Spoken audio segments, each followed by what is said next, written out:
Transport Topics live on web. Today we will delve into the 2015 edition of the TT Top 100 Private Carriers list. Today's presentation is brought to you by PeopleNet and Denso, whom we thank for their support. My name is Joe Howard, and I'm the features editor here at Transport Topics.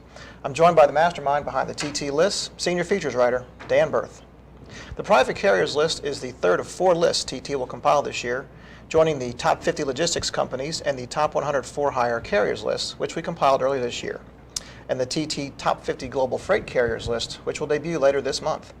The Private Carriers list, which appeared in the August 24th issue of TT and is available online at ttnews.com, includes fleets operated by companies for their own business needs. Although, as we'll learn later, at least one fleet has adopted a hybrid private and for-hire model. That fleet is Red Classic Services, and its president, Ron Drogan, talked with Dan about this growth opportunity his company has identified. That's coming up a little later in this show. We'll also be exploring how the driver shortage has become a difficult and fairly new problem for private carriers, and also the addition of an expanded listing of fleets broken down by business sector. We also will be answering your questions. We've received quite a few in advance of the show, and we thank all of you who have reached out. During the show, you can also submit a question live, or you can also comment at share@ttnews.com. Once again, that's share@ttnews.com. You can also comment directly on this article page. Dan, that's a lot of ground to cover.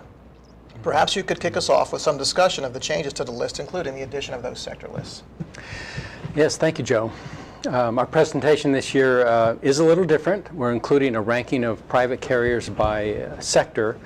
And what this does is it allows you to see more clearly how fleets compare with each other in their peer groups. So, pardon me. So this is kind of the heart of the private fleet market, and we've identified 12 different sectors, which are food service, grocery, beverage, agriculture and food processing, petroleum and chemical, wholesale and retail, industrial gases, paper and office products, building materials, equipment rental, manufacturing, and waste management. Now, each of these sectors has a little different dynamic, but one thing that many of them share is a trend towards consolidation. And we see this most clearly in the food service sector, where Cisco Corporation tried unsuccessfully this year to merge with its largest rival, which is U.S. Foods. The two companies are ranked number 1 and number 2 in the food service sector, and number 2 and number 6 overall on the top 100 list. Well, as we know, the deal was not completed in part because of opposition from the Department of Justice, which claimed that a merger would hurt competition and lead to higher prices for restaurants, hotels, and other institutions that buy food and other supplies from these food service companies.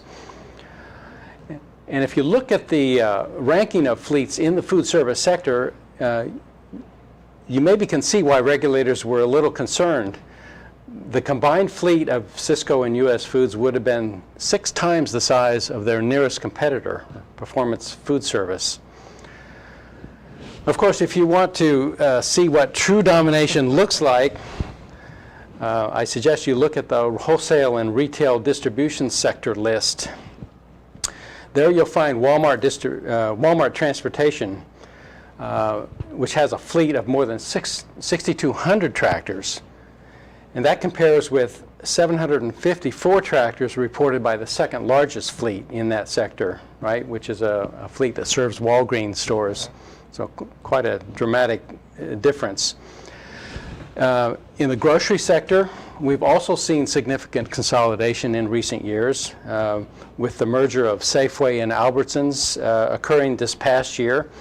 Kroger, a company buying Harris Teeter supermarkets in 2014.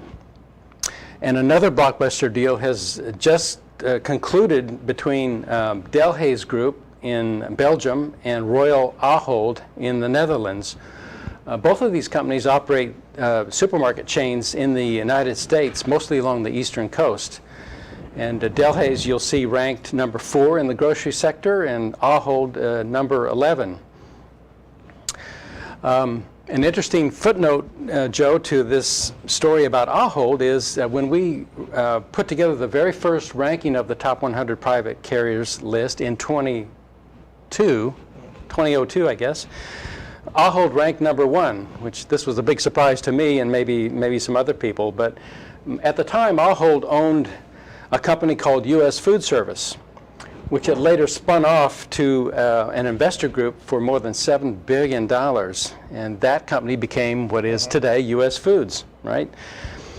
Another item of trivia is that Walmart at that time also owned a food service company called McLane, which it sold to Berkshire Hathaway for $1.5 billion in 2003. Of course, Walmart is today ranked number 3 on the top 100, and McLane is number 9. So historically, grocery and food service have had a lot to do with this list. Yes. Then as now, but they're not the only ones. There's a lot of activity going on in other sectors. Yeah, indeed.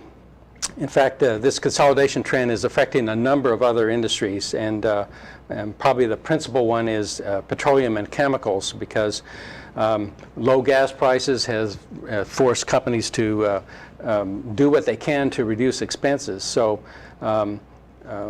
Halliburton is ranked number 5 in this sector. It is proposing to merge with Baker Hughes,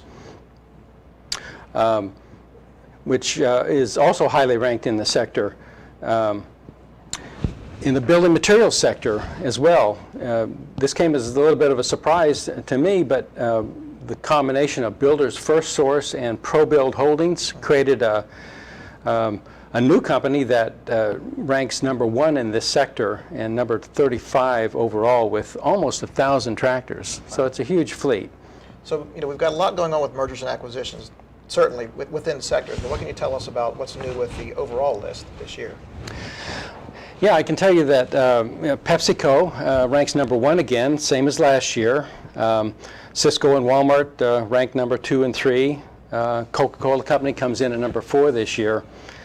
What's interesting about the rankings of Pepsi and Coke for me is that although they're still large, they are quite a bit smaller than they were a year ago. And this is a result of some restructuring that both companies have undertaken over the past year. They both bought very large independent bottling companies in recent years, and they've been working to kind of rationalize their fleet since. What Coke in particular has done is allocate more distribution territory to some of its other smaller independent bottling companies, which has allowed those companies to expand. One of those companies that has received some distribution territory actually is Ray's Holdings, which is a major food and beer distributor based in Chicago, right? They picked up some territory in Michigan and Illinois. What's interesting to me about this is this represents the first venture into soda distribution for this company. And it could be a very major growth area for them in the future, something to watch. And something that we've noticed in your reporting for this issue, Dan, with companies like this and many others on the list, is that there's a lot of interest and opportunity to grow. But there's also a serious issue that's confronting these private carriers and the entire industry that these guys are dealing with. Sure. We all know that there's a capacity constraint in the overall trucking market that's affecting all carriers. So a lot of companies are concerned about that, and their response is to try to increase the size of their private fleet to give them some assurance that they have enough freight hauling capacity. But they're having difficulty doing that. Why? Because they can't get enough drivers. Now this is a new problem for some of these companies, right? Many of them only hire experienced drivers. and where they have traditionally gone to get these drivers from the for-hire fleets, from maybe some vocational companies that are in the market, those companies are experiencing shortages of drivers themselves. They're doing a better job of retaining those drivers by increasing pay and other things. So the supply is shrinking and demand is growing. Most experts think this is a problem that's only going to get worse as time goes by.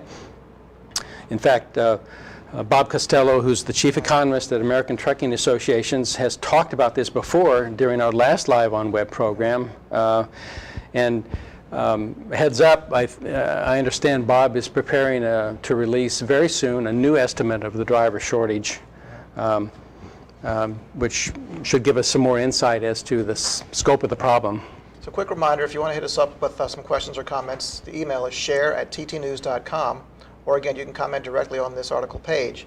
But Dan, getting back to that question about finding drivers, what are some of these companies doing? They've got some creative ideas. What are they doing to find these drivers?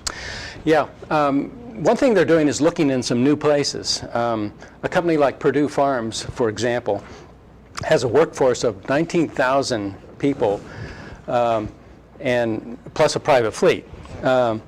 So what they're doing is they're trying to determine if some of those people who work in their food processing plants and on the chicken farms where they raise these animals could be interested in driving trucks. Other companies are increasing their recruiting efforts using social media and internet advertising to find people. We talked with Brian Farrell at Sentinel Transportation in Delaware. This is a fleet that hauls chemicals for DuPont and Phillips 66. He's making a point of going to more job fairs in local communities in an effort to keep up with demand for drivers. Another fleet, Dot Transportation, which is a food redistribution company, is offering to pay for training at local schools. We spoke with Chris Seberg, who is the fleet director at Keehee Distributors in Illinois. He's had great success, he says, in convincing personnel who work in his warehouse to become drivers. In fact, he calls this program Shifting Gears. And if you don't mind, I'd like to relate a little bit about what Chris told me about this program. He said, quote, "We take the best qualified warehouse associates who have a clean personal driving record and a great work record, and we pay them to attend a 6-week CDL training program through a third party. And that's followed by a 6 to 8 week program for on-the-job finishing in which these people are paid." This is a pilot program that Chris has been experimenting with over the past year, and he says this has resulted in a number of benefits for his company, including a younger average age for drivers and increased job satisfaction from the warehouse workers who see driving as an opportunity to make more money and to advance their careers. So the success rate for people who are moving from warehousing to trucking jobs is, he says, is well over 65%. And that's remarkable given the turnover rates that we typically see in trucking for new drivers. It's very high. So this is a very good program. It's interesting that it's great to see that program like this having so much success, but as we mentioned at the top, it's also a fairly new problem for a lot of these private carriers. There's always been a lot of loyalty, and once they get these guys in these jobs, they tend to stay. But all of a sudden, they're facing these same challenges. So why hasn't it been an issue for these guys in years past? Yeah, the answer to that is private fleets have the best jobs in trucking, by and large. They're able to attract people because of higher pay, better working conditions, and as you suggest, turnover historically has been incredibly low at these places. And these are great advantages that still exist in the market, but it's no longer enough to keep up with demand for drivers to allow these companies to expand. So many of them are at the point where they're going to have to do more and sort of for some of them, build the infrastructure from scratch to recruit and train more drivers. Right. Yeah. Once again, if you want to hit us up, share at ttnews.com, or you can comment directly on the article page. I bring up question and answer because one of the questions we received sort of hits on this issue of working for private fleets and segues rather nicely into the next part of our show. Paul, and I'm probably going to butcher your name, Paul. Paul Kangatha, sales director at Freight Connect, says, what are the creative models being used and considered to help drive a driver talent pool? What are current implications to the shippers and consumers due to the shortage? And what are future implications if, as it gets worse, and it's probably more of an as it gets worse than an if, what, if anything, can shippers do to prepare and stay ahead of the curve on this?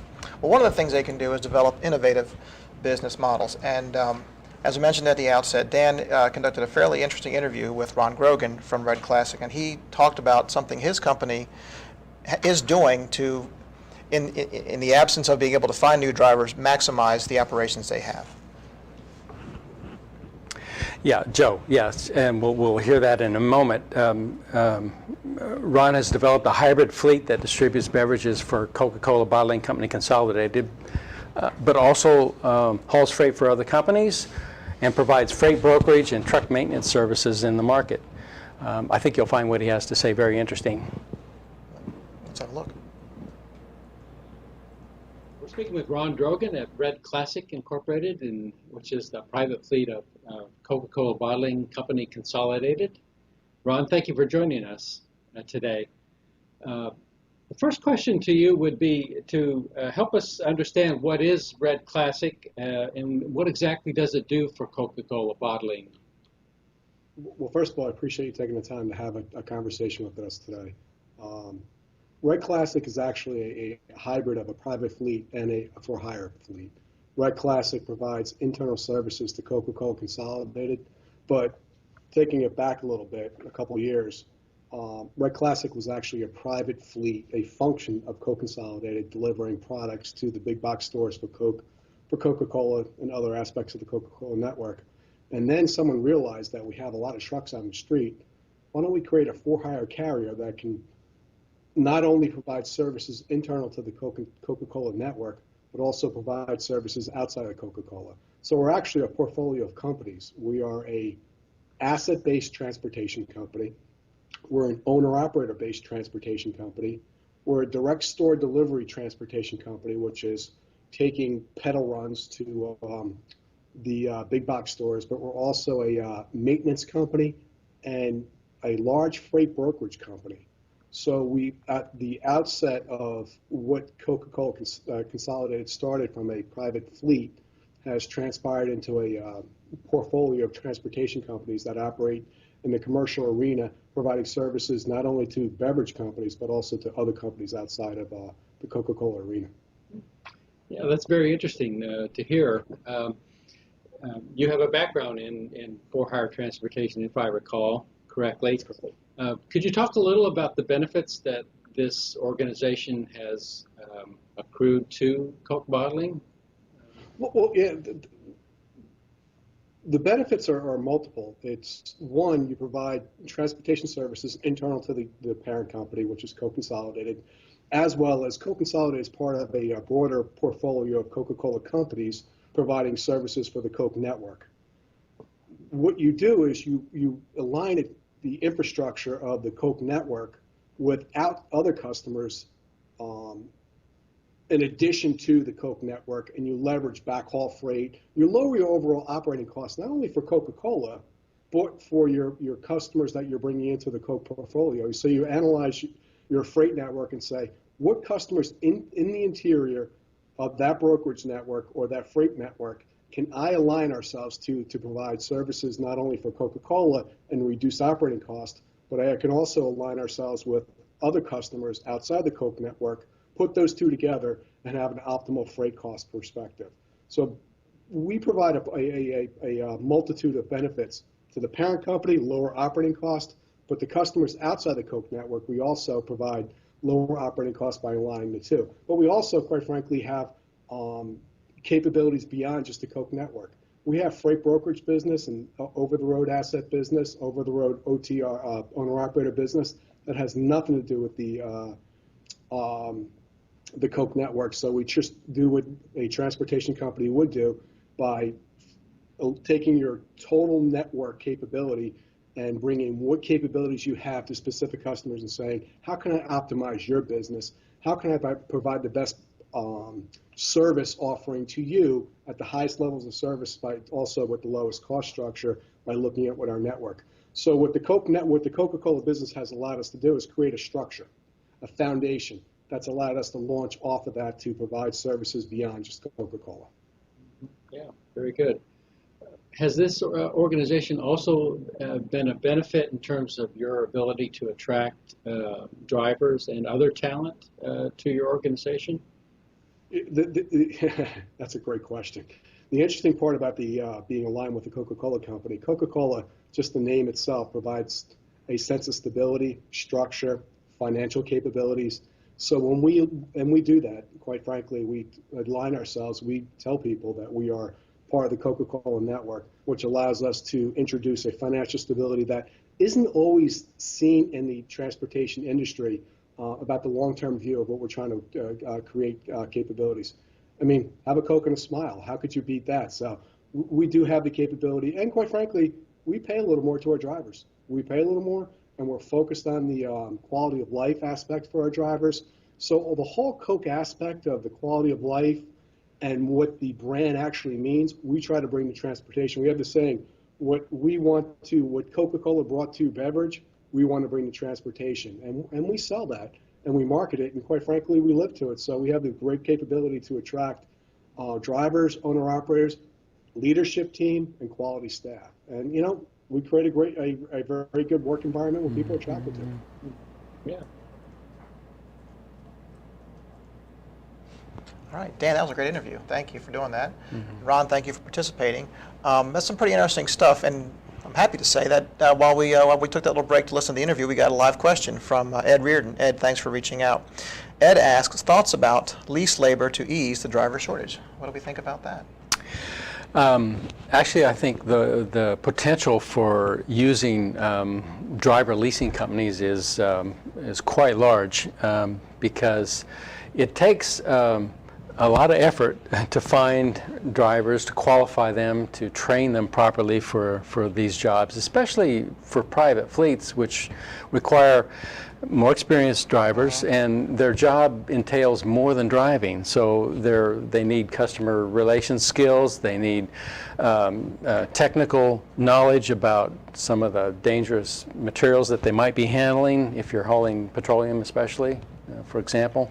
So I think we will see more outsourcing of driver recruiting and training services. In fact, you know, one of the major players in this market is called Transforce, and we've reported on this company. It recently was, it's been buying up local leasing companies all over the country. I think it is the largest now in the country.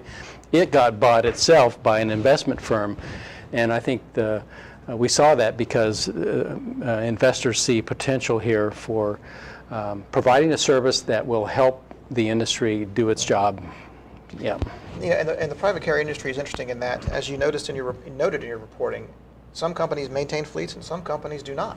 So we can look, specifically at the retail sector. We've got Walmart with its own huge private fleet, and we've got a key rival, Target, without one. So there are certainly different mindsets and different strategies that companies are pursuing when it comes to how to handle their transportation needs in this sector, these sectors. Exactly, and this question of whether you have a fleet or not has been around forever, right? And the more difficult it is to run a trucking company, either because of the equipment's expensive or you can't find enough drivers, that's just one more thing that makes it a difficult decision for companies to maintain a fleet. So it is interesting to see how different companies respond to this. Walmart has a very prominent position in the business, wanting to control the fleet that delivers goods to its stores. Target, on the other hand, outsources virtually all of this. But as we reported in this in our coverage this year, they do maintain a very small fleet in Indianapolis, and part of the reason for doing that is to maintain a check on what the for-hire market is up to give them some experience with running trucks, so that they're in a better position to negotiate with carriers. So. If you were asking me if we're going to see more outsourcing or less in the future, I don't have a real good answer for that, because I think we're going to see both trends continue, and both the for-hire and the private fleet market are going to be constrained in terms of capacity. I think people will have to start looking at other options for hauling their freight. Getting more efficiency out of their existing fleet is one way to do that, for example, because it will be, going forward, difficult to expand both for-hire and private. You know, on the notion of Target maintaining that small fleet is kind of a check. I thought that was really interesting when I first read your story, and I thought to myself, is this really an effective, accurate, useful measure? I mean, do you think that that's enough? Do you think that having, when you look at the scale of that company and the scale of their transportation needs, and they're just, I can't recall how many trucks it is, but I don't think it's representative of what they need. Do you think that's enough? Do you think that's really valuable? And should more fleets be doing something like that? Well, I think what Target is doing is not uncommon for companies that outsource most of their transportation to maintain some sort of private fleet so they can keep a foot in the business. Yeah, I don't think you have to be really huge in order to gain the experience and knowledge that you need. I think Target is satisfied that they're getting some value out of that. Certainly Target's a big enough company, it could do whatever it wants, and so far it's taken this approach. A couple of the other, we talked to a couple of other businesses that are in the food service side, a company that runs or that distributes product to Pizza Hut, Taco Bell, and Kentucky Fried Chicken, for example, is one that relies on outside carriers, and they form a purchasing co-op in order to increase their buying leverage, right? That's one way to do it.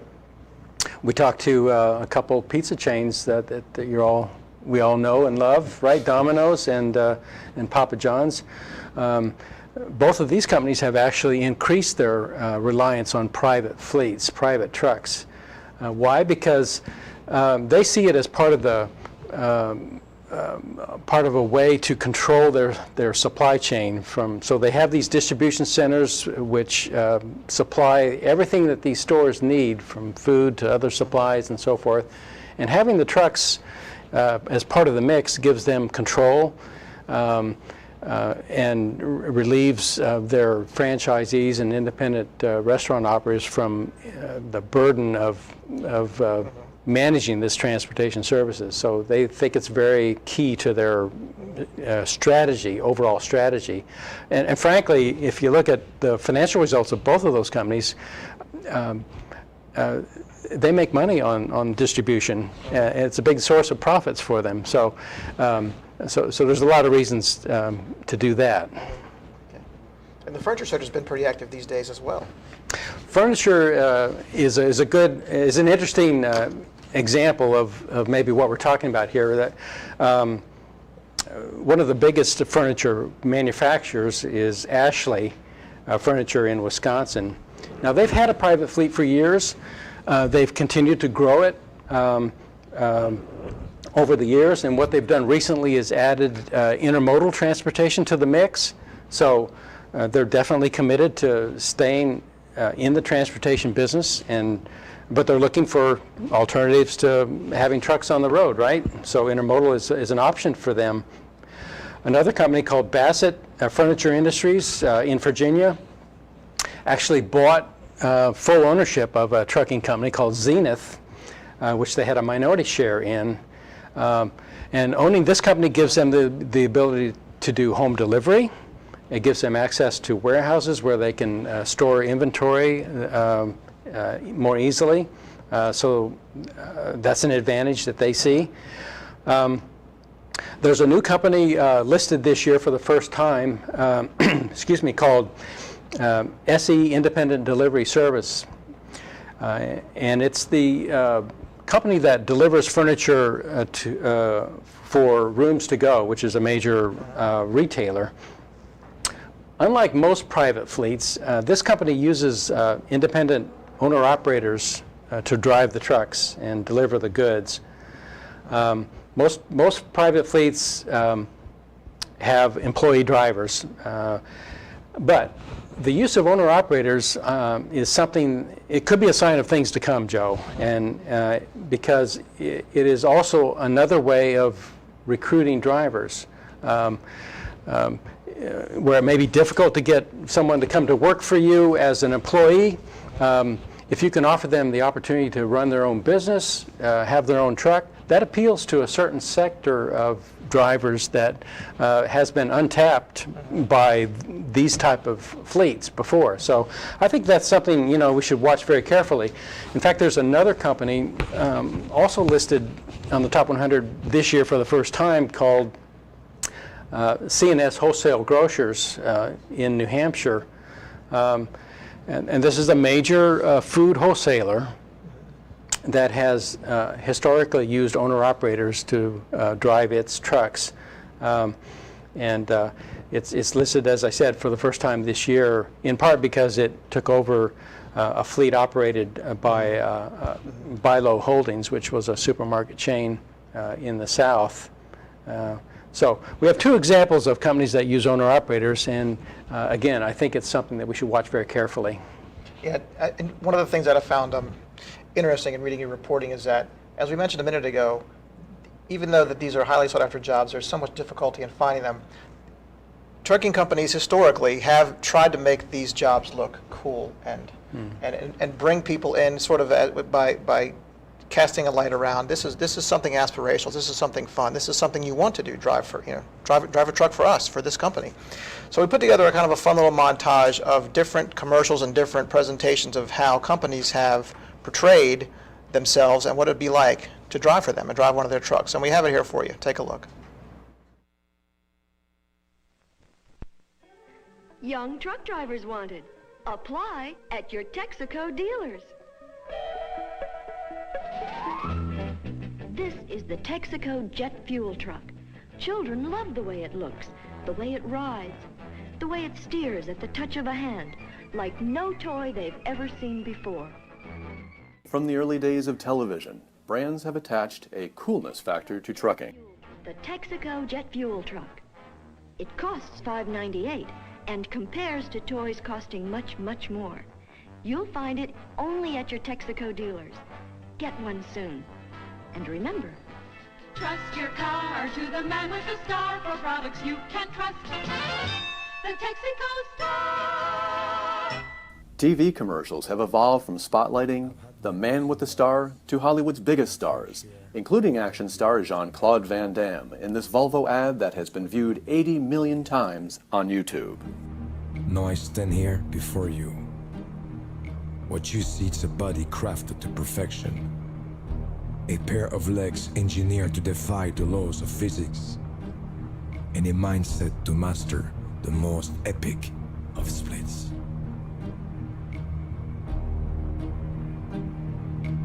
Who can say where the road goes, where the day flows, only time. To rapper P. Diddy, who hitched a ride en route to an award show in this Pepsi commercial and suddenly made it trendy to own and drive your own delivery truck. Hey, I'm late for this award show. Can I get a ride? Come on, hop in. I tell you, Carson, the excitement here is tremendous. Look at that. I didn't know P. Diddy drove a Diet Pepsi truck. I drive this truck for the weeknights, and I save that one for the weekends. Don't scratch it. Whether they featured the trucks themselves or the men and women who drove them, Advertisers have long seen an opportunity to market their products by connecting viewers to the vehicles and drivers they see alongside them on the highways. You lost? I just thought I would drive. Lazy. I'll drive. I'm a 4-time Cup champion. Why wouldn't I drive? Because a 5-time Big Rig Delivery Driver of the Year doesn't ride shotgun. But I have over 80 career victories. I've delivered over 1 million cases of Pepsi Max. 200 miles per hour every weekend. 0 speeding tickets. Ever. And didn't I just see you crash a couple weeks ago? Hey man, that's racing. It happens. Not on my watch. Oh no, I got it. Really. You solved it? Yes. Left turn coming up here. Of course. Left. I've had a lot of success turning left. My songs are sweet for a screen of winding. But when it comes to addressing the driver shortage, the marketing message has to move beyond coolness and target the quality of life aspect, as seen in this Wells Fargo commercial that has been viewed more than 1.6 million times on YouTube. Bring me slowly back. I missed you. Did you bring new ones? You work hard for more than just you. You went to Montana. I did. I went to Montana. Working together, we'll help you save for her future geology degree. Wells Fargo. Together we'll go far. Those videos are a lot of fun. Personally, I could use one of those Diet Pepsi trucks in some of this DC area traffic, but I'm probably not going to get one. But one of the questions, or not one of the questions, but the question we received more than anything leading into this show was about finding drivers, as we've covered.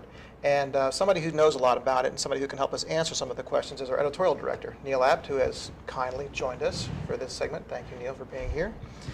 One of the questions that came in more than once, and it's an issue that's facing the industry broadly right now, is bringing in veterans to the trucking industry and taking advantage of a labor pool that already has the training, already has experience behind the wheel. And we chose one of the questions from George Yarosavage. I'm sorry if I butchered your name, George. But George asks, how successful have carriers been at recruiting ex-military men and women? And I put it to both of you, do we think this is something that the industry should be doing more of, reaching out to veterans and bringing them in and having a place for people leaving the service to land? Yeah, thank you for the question, George, and thank you guys for letting me sit in with you for a few minutes. Just want to congratulate Dan and the team for getting the Private 100 together. All of our lists are quite challenging.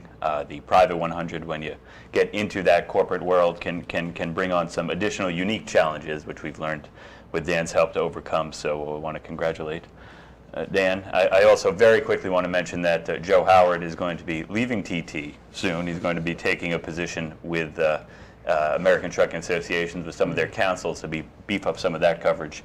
It's been about a decade or so, give or take, and we want to wish Joe good luck, and sorry to embarrass you. So on to the more serious topic at hand here in terms of the veterans. There's a lot of movement going on in this area as more and more return home. I was out last week with Kenworth, a media event there, some driving and a lot of good discussions there. While this might get away from just the private carriers, they have tied themselves in with TCA, the Truckload Carriers Association, very heavily involved on the military side, and also a company called Fastport.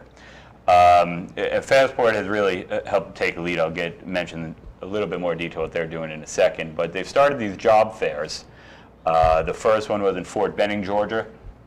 They said there were about 27 trucking companies, again, we're not talking just about private carriers in total, with an estimated 1,000 open positions. They had a great response. For Kenworth's part, they had a T680, one of their flagship models there, to sort of show off and to sort of get some of the veterans back that might not be that familiar with trucks, to sort of get them in the truck, show them around. Some of the automated manual transmissions certainly could be a winning factor for some that aren't as familiar. Additionally, Kenworth is part of a contest TCA is putting together about, I think they're going to call it the Best Veteran Rookie Truck Driver, and the TCA is putting that together, and the winner will get a brand new for themselves T680 through that contest as another way to sort of reach out to military veterans. For Kenworth's part, they were very, very modest about it, and I don't want to imply that Kenworth alone is doing this, but they sort of said, hey, we hope they'll see our truck and say, hey, this is what we want to drive, but they were pretty modest and realistic about it and say this is the right thing to do, and the more the industry as a whole succeeds, the better off everyone will be. Just want to very quickly mention this Fastport. I had a chance earlier this year to very informally speak with them. It was very interesting, this sort of app and software they're putting together, where they would allow someone, and it's not really military specific, but they're creating something where someone can be applying, not just I want to apply as a truck driver for a company, to break it down to they're almost get a good sense of the route they would drive, what's being looking for. So that's digging it down, and it's still being developed and being rolled out. And again, this was an informal discussion a while back, but it was very interesting that it wasn't applying for company X. It was, I'm applying for a route going from city X to city Y, and that takes it to a level I had not seen before. It's an interesting development as everyone seems to attempts to find a way to solve this driver shortage. But drilling down on specifics is a good thing to do, not just in terms of route, but also in terms of skill sets and experience. Because one of the things that we did hear from Sean Stewart, for example, at Windsor Staffing, he wants to know why is it so difficult to get a job at a private carrier. From his perspective, these jobs are hard to get. We spend a lot of time talking about how there's this need, but other people out there are saying, well, that's true, but it's also hard to get these jobs. And I think one of the reasons why, or a good reason why, is a need for expertise. Some of the companies, Dan, you spoke to, talk about how they only want experienced people because they don't want to spend time training, or they feel like there's what they need is pretty specific. Right. I think most companies have a 2-year experience requirement to be hired, for example. We got a question from Brad Morgan, who drives a bus, and he has a Class B CDL right now, and he drove rigs in the military as well. And he's asking, what it takes to get the Class A CDL to allow him to drive rigs, and he's running into this problem. He doesn't have the 2 years experience, so where does he go to get that? This is a problem actually that is being worked on. I think FMCSA, the Federal Motor Carrier Safety Administration, is actually working to give military people credit for their experience in the military, and that can be applied to a CDL. That should help. Many firms do cover the cost of training, but it is expensive, and I think many people would be surprised at the cost of getting the training, to get the license, to travel to the testing center. This is a major expense for a lot of people who may not have a lot of resources in order to get them involved with the industry. So I think companies are going to have to look at that and maybe extend some financial aid to individuals. I know ATA at their annual conference next month, they're going to have General Stanley McChrystal speaking. There are a number of educational or other sessions there where this is going to be a hot topic, if you will, there. I've seen McChrystal speak on some late night talk shows and some of the cable news programs, speaking maybe a bit more in the general business sense on these larger programs and drilling down into trucking.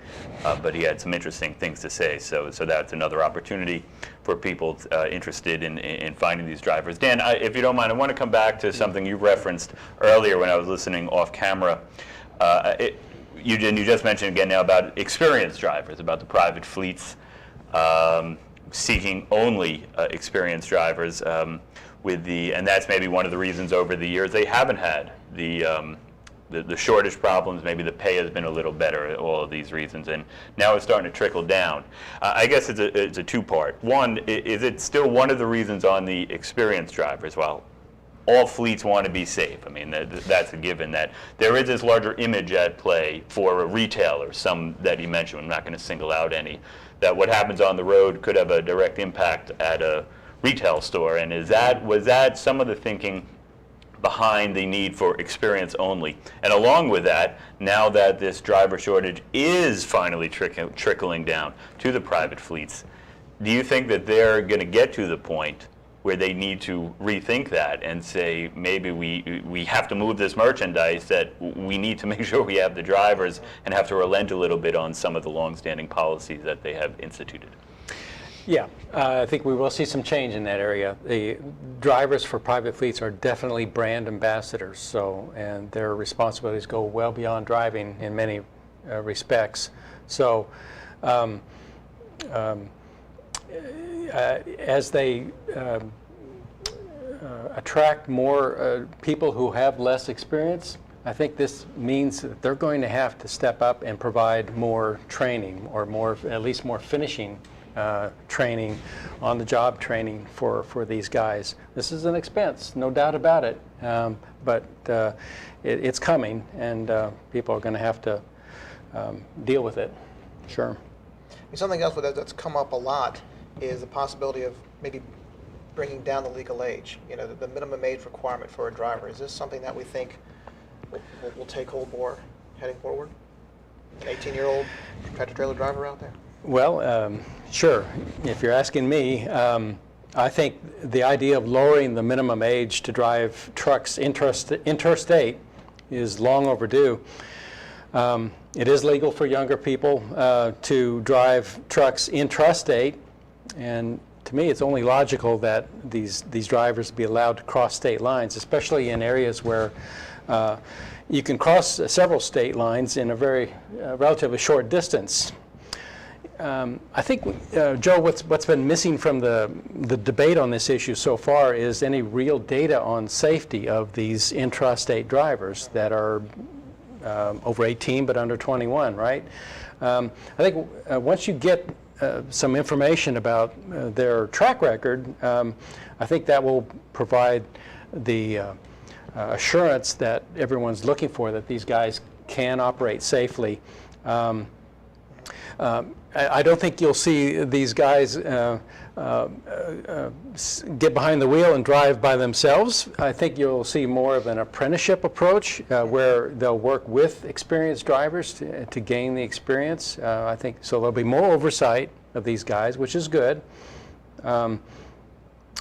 Another thing that we're going to have to see, I think, is a change in the attitude of insurance companies over the risks that they perceive these younger drivers being. So if they can accommodate the younger driver without punishing companies with higher rates, then I think you'll see some movement in this area. I think Dan makes some really good points there. And just to clarify, this isn't just a private, this again isn't just a private fleet issue. This is something moving through Congress. Congress is about to come back into session, and lots going to go on this fall. It's sort of nice to be talking more trucking today in some cases, and sometimes we talk about Congress. But this is going to be something more of a pilot program probably to start, assuming this passes and goes through, and this is going to be an industry-wide issue that companies, whether for hire, private, otherwise, will have to decide for themselves. I don't think anyone will hold it against a company if they make the decision to not go the 18-year-old to start because they feel they can get through without it. But Dan makes a good point, both in terms of the intrastate, the distances people can drive versus crossing state lines, and the question he raised about some safety statistics can be difficult to obtain, certainly, but I think Dan made a lot of good points of something that's going to affect not just private fleets, but the entire industry moving forward. Well, along those lines, throughout the entire industry, you could also hire older drivers. That's another question that came in. Mark Kalin says, how do you reach older people who might be seeking a second career as a truck driver? So now you have the opposite end of the spectrum. Mm-hmm. Yeah, Joe, as far as recruiting older people is concerned, I think this illustrates another important trend in the market, which is there's no longer a large homogeneous pool of prospective drivers out there. Companies need to target different groups, and retired couples is certainly one of them that's available to companies if you want to pursue them. Women is another category that's relatively untapped, I think. Immigrants, trucking has been an entry-level job for people who emigrate to this country for years, and it's really continuing today. If you look around different parts of the country, you see tremendous influx of people from the Middle East, India, Russia, Eastern Europe, and those are communities that can be tapped for new drivers. Displaced workers is still a source potentially for drivers. If you look around the country at places that haven't recovered from the recession, there are still some places like that. They could be a source of help. I think the industry needs to look more at minorities and urban dwellers as opposed to rural. I think that's where most of the people are.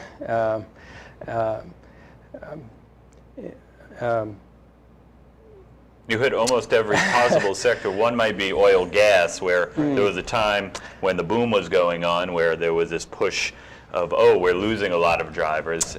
Probably not going to be this way forever, but there could be some all of a sudden saying, wow, I left trucking to go, you know, for this can't lose opportunity, and things have really slowed. I'd also mention we have covered the driver shortage in the January LiveOnWeb in particular is directly focused on driver shortage. Also, Dan mentioned women. We had one in the middle of the year on women in transportation, focused a lot of it on the team element and some of the older drivers. Those replays are available on our website, and I think for anyone who may not have seen them and maybe dealing with the driver shortage now, even more so now than even a handful of months ago, there could be some valuable information stored up there that may be useful to see. Go ahead.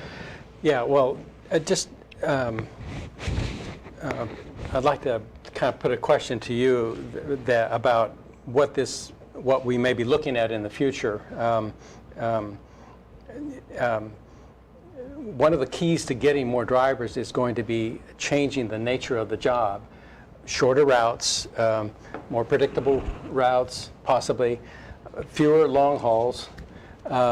So in my mind, this means more companies are going to have to consider the possibility of using autonomous driving vehicles to cover some of their routes. What do you think about that? Oh boy, you know, it depends on who you ask. I mean, let's have to state, as exciting as this autonomous and associated with that platooning, which may be a little bit closer to reality than some of the autonomous.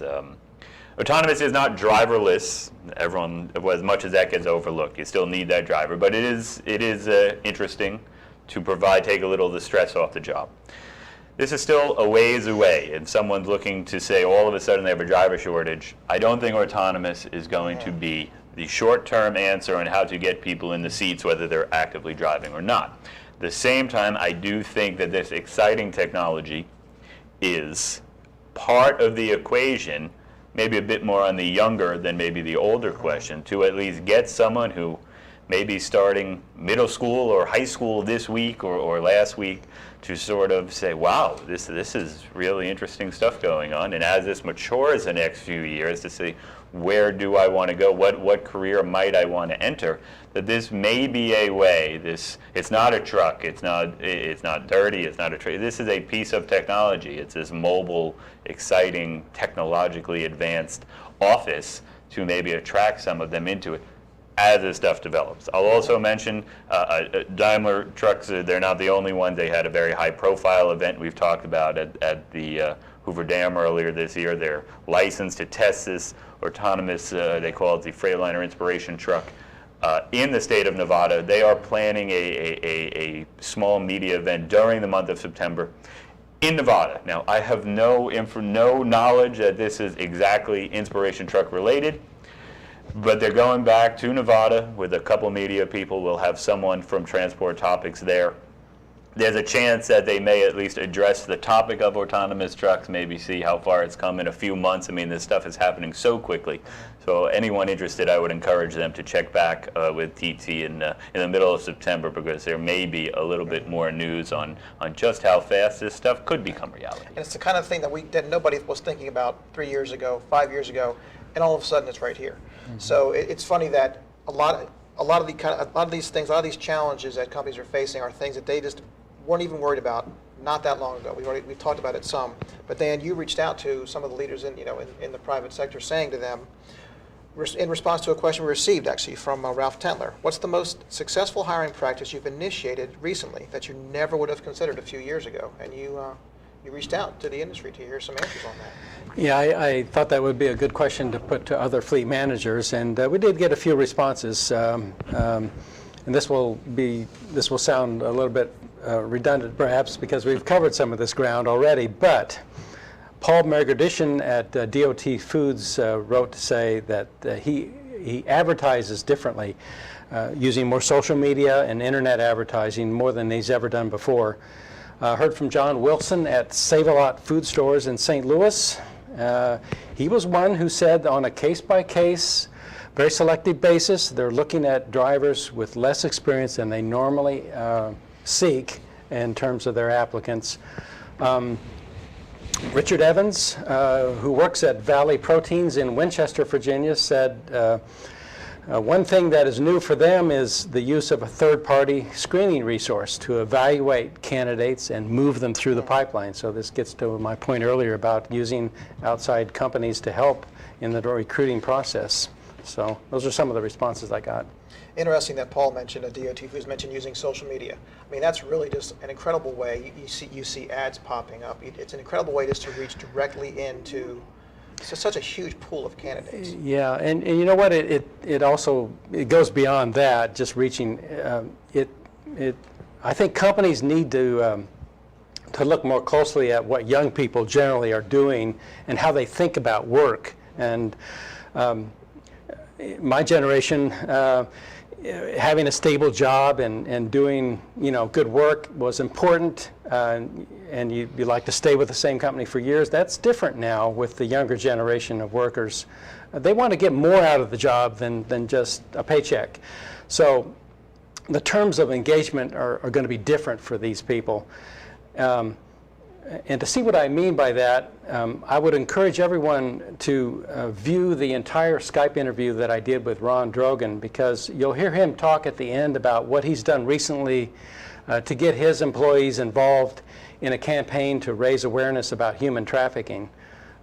It's something that has an impact on his workforce that helps him recruit good people for his job, for his company. Social media, I think, takes a little bit of the some of the scariness that could be. Oh, it's a scary truck. What's a truck? And some, especially with younger people learning about and figuring out what they want to do, and a way to connect directly, whether it be a fleet. We can see some of the OEM suppliers all to sort of get their own message out and sort of have a little bit of fun and toss in a little bit of education. And it goes back to maybe where I started with Kenworth in terms of, hey, we just want to get them inside a truck, because maybe that can be half the battle, whether it's their truck or anyone else's. And that same sort of thing applies in terms of this gradual education and gradual sort of warming to each other, in this case through a computer or a phone, tablet, whatever the case may be, to say, wow, this is a kind of a cool company, and they're taking me inside with a video or a photo of this truck, and it's actually, not only is it not scary, it's actually pretty cool, and maybe something I'd want to